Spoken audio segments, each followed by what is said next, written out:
monde, je vous retrouve aujourd'hui pour le bilan du challenge Petit Mois, Petite Lecture de 2021. Si vous avez participé avec moi, n'hésitez pas dans les commentaires de cette vidéo à nous dire votre bilan à vous, qu'est-ce que vous avez lu, qu'est-ce que vous n'avez pas réussi à lire, quel est votre bilan chiffré en fait. Pour ma part, il y avait 9 livres dans ma pile à lire du bilan Petit Mois, Petite Lecture et je suis très satisfaite parce que j'en ai lu 6 sur 9, ce que je trouve déjà pas mal d'avoir lu 6 livres de cette petite pile à lire, dont certains un petit peu plus gros que d'autres, donc c'est cool parce que je me suis pas du tout tournée que vers les petits.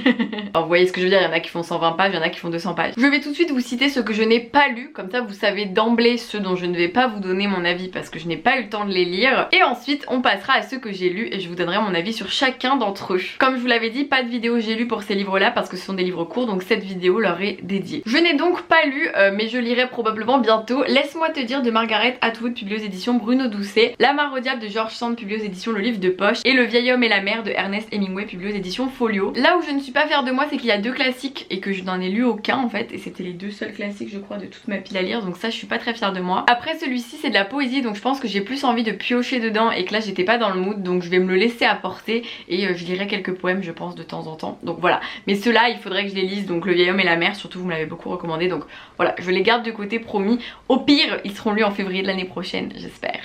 J'ai donc lu 6 romans, je suis très contente. Je vous les montre un par un et ensuite je vous donne mon avis. Donc j'ai lu Le jour où je suis mort et les suivants. J'ai lu Renversante. J'ai lu Le dérèglement joyeux de la métrique amoureuse. J'ai lu J'ai 14 ans et ce n'est pas une bonne nouvelle. J'ai lu Robert des noms propres. Et enfin j'ai lu Félix et la source invisible. Je commence par le tout premier que j'ai lu de ma pile. C'est Le jour où je suis mort et les suivants de Sandrine Beau, publié aux éditions Alice Tertio. C'est un roman qui retrace les parcours de 4 personnages qui vont tous les 4 être victimes d'agressions sexuelles de la part d'adultes. Et ce qui est assez intéressant, c'est que ce livre met en scène des garçons, ce sont des jeunes garçons, et justement il y a cette histoire au final on prévient beaucoup les filles de ça, enfin moi je trouve que c'est une certitude, depuis que je suis toute petite j'ai cette peur là, parce qu'on m'a fait comprendre que voilà je pouvais me faire enlever dans la rue, que je pouvais me faire agresser, que je pouvais me faire toucher, bref. Et dans ce livre l'autrice met en avant le fait que les garçons on leur dit quand même un peu moins et que dans cette histoire justement on va voir à quel point ça va être d'autant plus difficile pour eux d'admettre ce qui leur arrive, parce que les personnes qui vont abuser d'eux vont se servir justement de leur figure d'autorité pour faire en sorte que ça ne soit pas révélé. Mais c'est quand même une histoire d'espoir, on n'est pas sur un livre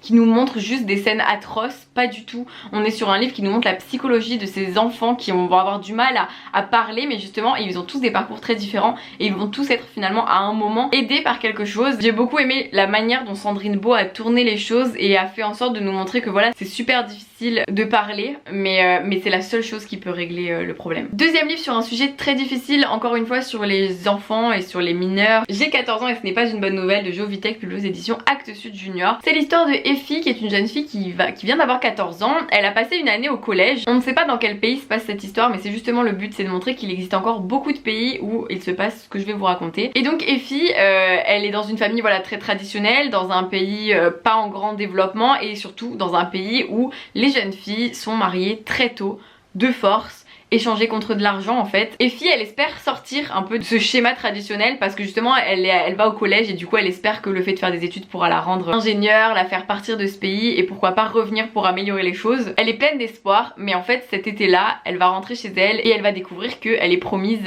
à un homme qu'elle ne connaît pas, un homme qui a 2 fois son âge, en échange d'argent pour sa famille, qui a du mal à arrondir les fins de mois et à nourrir toute sa famille, et elle va vraiment voir tout son monde s'écrouler. Et c'est un livre qui est terrible parce que je le trouve très important, parce que j'ai lu très peu de livres sur ce sujet et je me doutais pas que c'était encore aussi présent et aussi important dans le monde, qu'il y avait encore autant de mariages forcés. Ça peut même arriver en France, ça peut arriver partout en fait, c'est ça qui est terrible et c'est interdit par la loi d'être marié à 14 ans. Donc c'est vraiment le combat des filles dans ce livre, je vous en dis pas plus, c'est vraiment une histoire qu'il faut découvrir je pense si le thème du mariage forcé vous intéresse et que vous avez envie d'en savoir plus, mais ça reste un livre très bien écrit par Jo Vitek et avec un message d'espoir tout de même. Donc voilà, j'ai trouvé ce livre très intéressant et ça m'a permis voilà, d'en apprendre plus sur ce sujet qui était vraiment totalement inconnu pour moi, et ça donne vraiment envie de s'engager pour lutter contre ça, parce que quand on le lit on se dit mais c'est pas possible que ça existe encore. Et il y a tellement de choses qui sont perturbantes et on est vraiment dans cette idée où les femmes et les hommes sont tout sauf égaux là dans ce cas là. Alors je dis pas que l'égalité a été atteinte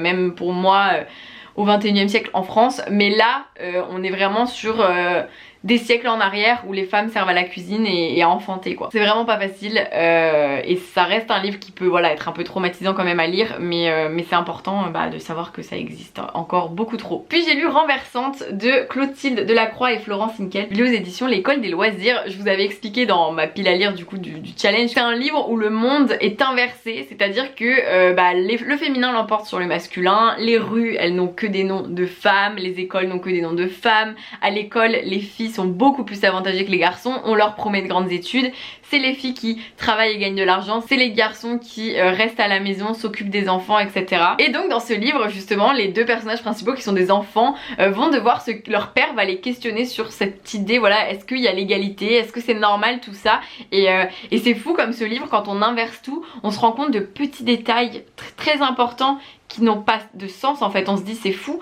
quand c'est tourné sur les femmes supérieures aux hommes, il y a des situations où on se dit c'est ridicule, et en fait ça fait des années qu'on subit ces situations inverses et qu'on ne dit rien, on ne fait rien, et ça j'ai trouvé ça fou. Il y a vraiment plein de petits exemples et j'ai trouvé ça très fin parce que ce livre a vraiment plusieurs niveaux de lecture. Je pense que nous en tant qu'adultes quand on le lit on voit vraiment des détails qui sont waouh, et je pense que les jeunes qui vont le lire vont pas tout voir mais ils vont aussi voir d'autres choses très importantes dont ils ne se sont peut-être pas rendus compte avant, donc je trouve ça super intéressant, vraiment très belle idée d'avoir retourné tous ces clichés sexistes pour montrer à quel point ils n'ont aucun sens. Comme je vous dis, il y a même un exemple qui m'a marqué, c'est un homme qui a décidé de parler à l'Assemblée et toutes les femmes se moquent de lui en fait, les femmes, les députés, etc.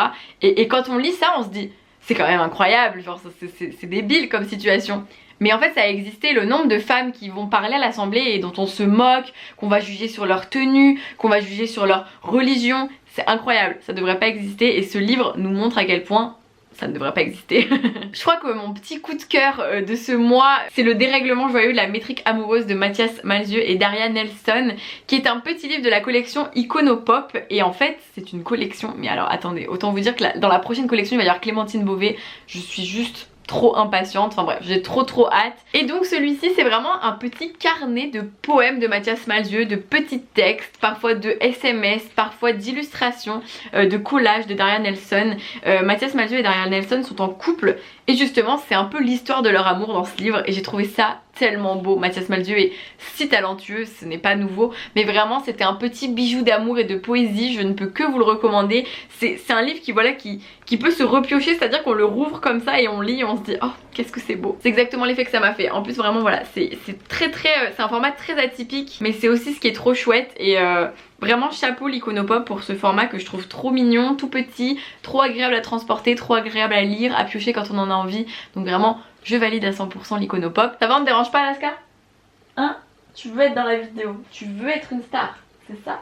Tu veux tout le temps être une star. Comme d'habitude, je lis un Amélie Nothomb pendant le petit mois petite lecture. Donc là j'ai lu Robert des noms propres, qui est un vieux titre d'Amélie Nothomb. Alors je peux vous résumer l'histoire. Des fois on aime se lancer dans les Amélie Nothomb sans savoir, parce que derrière il n'y a jamais rien d'écrit de précisément précis sur l'histoire. Mais si vous voulez savoir un petit peu de quoi ça parle, ça met vraiment en avant une relation mère-fille, mais mère-fille adoptive en fait, parce que le personnage qu'on va suivre est une fille qui a été adoptée parce que ses parents ont eu un triste sort, et du coup sa tante l'a adoptée sans lui dire d'ailleurs qu'elle était adoptée. Donc cette fille là elle a un frère et une sœur, mais elle se sent différente et elle va très vite d'ailleurs aller dans une école de danse, sauf que à cette école de danse elle va subir la spirale infernale des troubles du comportement alimentaire. Donc voilà, je préfère vous prévenir, c'est un livre qui parle de ça. On le sait pas forcément en regardant la couve, mais du coup je préfère vous le dire. Comme d'habitude avec Amélie Nothomb, ce n'est pas approfondi au possible, mais tout ce qu'elle en dit est quand même assez profond malgré tout. Je sais pas comment le formuler autrement. C'est pas mon préféré de l'autrice, mais c'est vrai que je l'ai trouvé très intéressant. Ça parlait de plein de sujets, ça parlait de la relation mère-fille et aussi de cette attente qu'une mère peut avoir envers sa fille. Alors Amélie Nothomb dans ses livres, je me rends de plus en plus j'en lis en fait, plus je me rends compte qu'il y a toujours cette idée un peu entre les parents et les enfants, de liens très malsains. Donc en tout cas c'est vraiment le cas dans ces personnages. C'est omniprésent, hein. Il y a toujours ce côté malsain au livre d'Amélie Nothomb en fait. Il y a toujours une relation malsaine à l'intérieur. Toujours, vraiment. Et donc là voilà, c'est une mère-fille, donc si ça vous intéresse n'hésitez pas. J'ai été déçue par la fin pour une fois.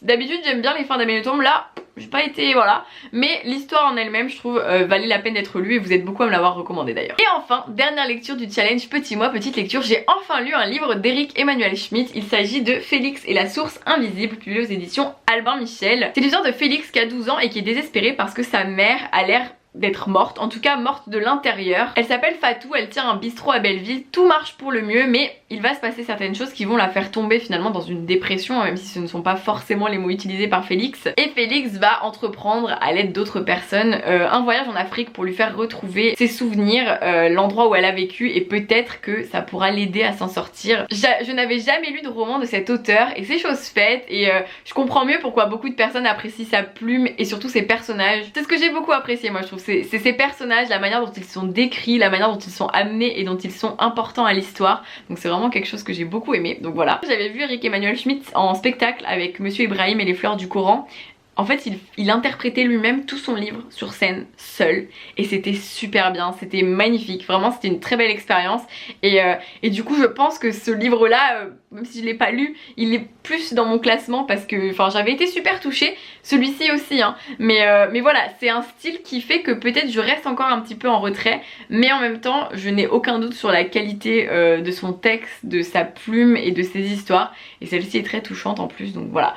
Je ne vous en dis pas plus, mais n'hésitez pas à vous lancer si vous voulez le découvrir parce que c'est un très beau livre. Vous m'en avez conseillé beaucoup d'autres de cet auteur, donc je vais m'y pencher de plus près. Et voilà le bilan du petit mois, petite lecture. Merci d'avoir participé avec moi. J'ai vu vos photos sur le groupe Facebook, j'ai vu vos photos sur Instagram, vos stories et tout, et ça m'a fait super plaisir de voir que vous êtes pas mal à avoir réussi le challenge. Ne vous inquiétez pas si vous ne l'avez pas réussi, on n'est pas là pour culpabiliser, c'est juste un challenge pour le fun. Donc voilà, si on n'a pas lu beaucoup de livres, on n'a pas lu beaucoup de livres. Il y a des années où je l'ai totalement raté.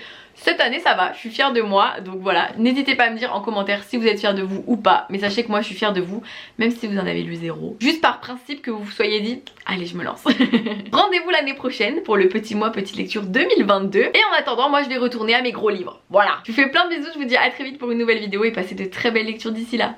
Bisous.